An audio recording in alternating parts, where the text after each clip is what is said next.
Hi hello வணக்கம் friends, welcome to Kafi Theni channel. இன்றைக்கி டேஸ்ட்டான சத்தான சுவையான சுவரொட்டி தாங்க செய்ய போகிறோம். அதுக்கு முன்னாடி சப்ஸ்கிரைப் பண்ணாதவங்க பண்ணிடுங்க, ஒரு லைக்கையும் போட்டு விட்ருங்க. தண்ணி கொஞ்சம் நல்லா சூடு பண்ணலாம். இதில் கொஞ்சம் மஞ்சப்பொடி போட்டுக்கலாம்.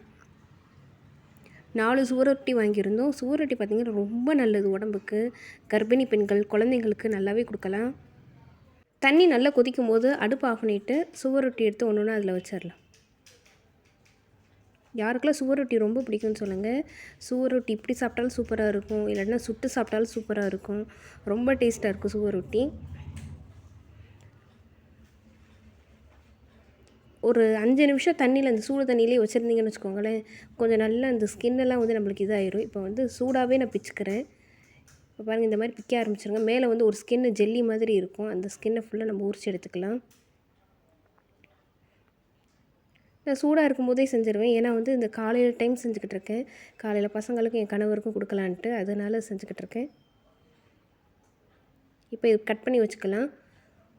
ஒரு பேனில் எண்ணெய் ஊற்றிக்கலாம். நல்லெண்ணெய் யூஸ் பண்ணுறேன் நான். சூப்பராக இருக்கும் சுவரொட்டிக்கு நல்லெண்ணெய்.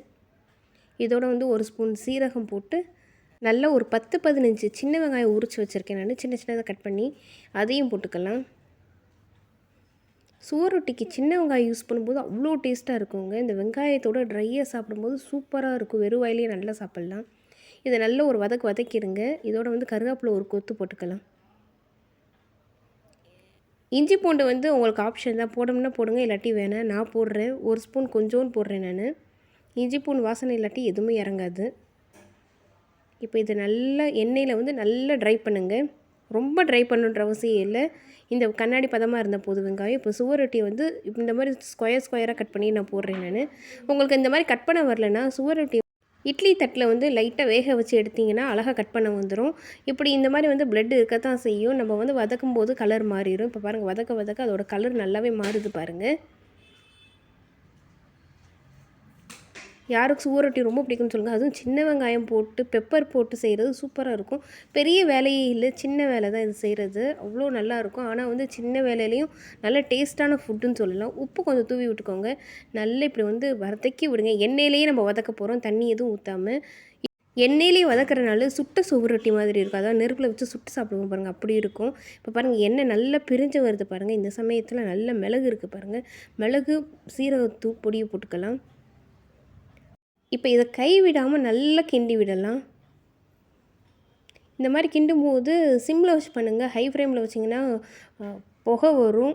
அதனால் சொல்கிறேன் நான். பாருங்கள், பார்க்குறதுக்கே எவ்வளோ அழகாக இருக்கேன். நான் இந்த கலர்லாம் மாறிடுச்சு பாருங்கள். இப்போ பாருங்கள், ரொம்ப கலர் மாறி எண்ணெயெல்லாம் நல்லா பிரிஞ்சு வந்திருக்கு. நான் சிம்லேயே செய்கிறேன். காலையில் தோசை ஊற்றிக்கிட்டு இருக்கேன் ஒரு சைடு இங்கே சுவரொட்டி செஞ்சுக்கிட்டு இருக்கேன். என் பையனுக்கும் என் பொண்ணுக்கும் என் கணவருக்கும் சுவரொட்டி ரொம்ப பிடிக்கும். லாஸ்ட்டாக பாருங்கள், மிளகு சுவரொட்டி ரெடி ஆயிடுச்சு. ரொம்ப டேஸ்ட்டாக இருக்கும். சாப்பாடுக்கு வச்சு சாப்பிட்டுக்கலாம், வெறும் வாயிலையும் சாப்பிட்டுக்கலாம். ஸோ சப்ஸ்கிரைப் பண்ணாதவங்க பண்ணுங்கள், லைக் பண்ணுங்கள், ஷேர் பண்ணுங்கள். பாய்.